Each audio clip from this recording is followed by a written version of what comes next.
যা দেখছেন সেটাকে দেখে কি কোনো ক্রিকেট বলে খেলার উপযোগী উইকেট মনে হচ্ছে? হ্যাঁ, এটাই বাংলাদেশ দলের অনুশীলনের জন্য দেওয়া হয়েছে শ্রীলঙ্কার পক্ষ থেকে।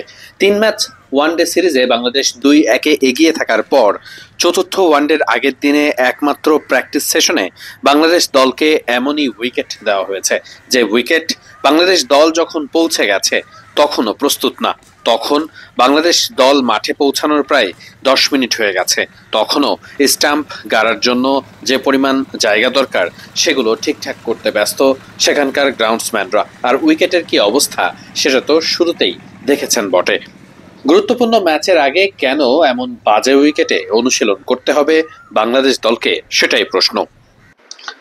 আমার পেছনে দেখছেন অনূর্ধ্ব-১৯ দলের ক্রিকেটারদের অনুশীলন চলছে কলম্বোর কোলস ক্রিকেট ক্লাব মাঠে। এখানে বাংলাদেশ দল একটা প্রস্তুতি ম্যাচ খেলেছে এবং সর্বশেষ ওয়ানডে ম্যাচটাও ঠিক এখানেই হয়েছে। আমি আসলে ঠিক ভিডিও শুরুতে যেমনটা দেখাচ্ছিলাম যে যে উইকেটে আসলে এখানে বাংলাদেশ দলের প্র্যাকটিসের ব্যবস্থা করা হয়েছে সেটা খুব আপ টু দা মার্ক না। মানে যে যে মানের উইকেট আসলে ক্রিকেটারদের অনুশীলনের জন্য, বা আসলে অনুশীলনের উইকেট মানে কি, আপনি ম্যাচে যে ধরনের উইকেট খেলবেন কাছাকাছি মানের উইকেট অন্তত দরকার হয়।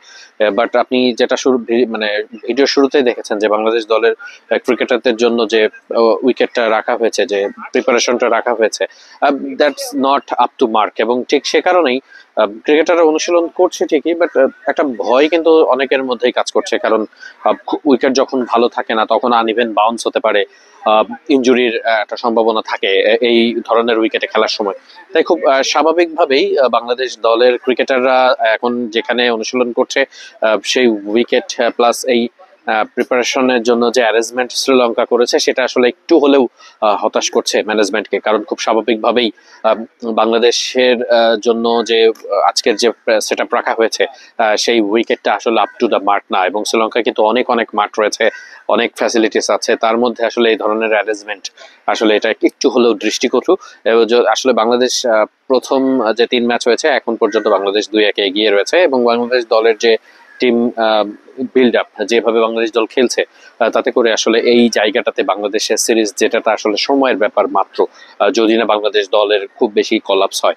তো সব দিক থেকে চিন্তা করলে খুব রৌদ্র গরমের মধ্যেই বাংলাদেশ দল অনুশীলন করছে। তবে সেই অনুশীলনে আসলে বাংলাদেশ দলের যে ফ্যাসিলিটিসটা দরকার ছিল, যেটা শ্রীলঙ্কা উচিত ছিল তাদের অ্যারেঞ্জমেন্টটা করা, সেটা আসলে তারা করতে পারেনি। এটা আসলে আমার কথা না, আপনারা ভিডিও শুরুতেই নিশ্চয়ই সেই উইকেট দেখেছেন যে উইকেটে আসলে বাংলাদেশ দলের জন্য আজকের অনুশীলন নির্ধারণ করা হয়েছে। এবং বাংলাদেশ দল আসলে পৌঁছানোর পরে আসলে বেশিরভাগই প্রস্তুতি নেওয়া হয়েছে যতটুকু সম্ভব। বাংলাদেশ দল তখন ফিল্ডিং সেশনটা আগে করে নিয়েছে, তারপরে আসলে নেটে ব্যাটিং শুরু করেছে, ব্যাটিং বোলিং যে অনুশীলনগুলো সেগুলো শুরু করেছে।